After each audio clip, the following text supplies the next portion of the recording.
Vieną kartą ūkininkas nusipirko brangų veislinį žirgą, tačiau tas ėmė ir susirgo. Ūkininkui teko pasikviesti veterinarą. Visą tai matė ir stebėjo kiaulė. Veterinaras suprato, kad arklys serga labai sunkia liga, todėl jam teks suleisti stiprių vaistų.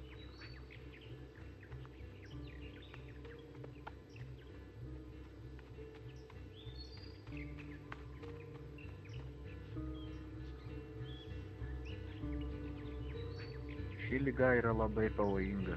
Deja, jį teks nušauti, jei jis nesugebės atsistoti per 3 dienas.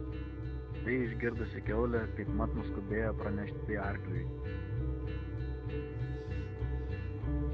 Arkliu, girdėjau, jei tu nesistosi per 3 dienas, jie tave nušaus. Tuo tarpu senis atsisėdo ant suoliuko ir kantriai laukė.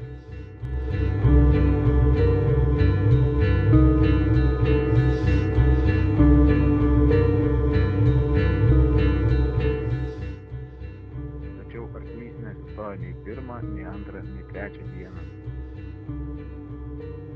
Atvyko veterinaras. Na, kaip sekėsi, ar arkliui jau geriau? Deja, jis neatsistojo. Kiaulė suprato, kuom tai gali baigtis, todėl nuskubėjo tai pranešti arkliui. Arkliuk, jie jau eina tavęs nušauti, prašau, kelkis greičiau. Nagi, kelkis.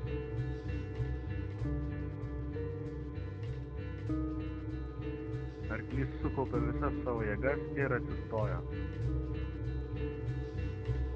Ūkininkas labai apsidžiaugė. Ir tą džiaugsmingą progą jisai nusprendė paskersti kiaulę.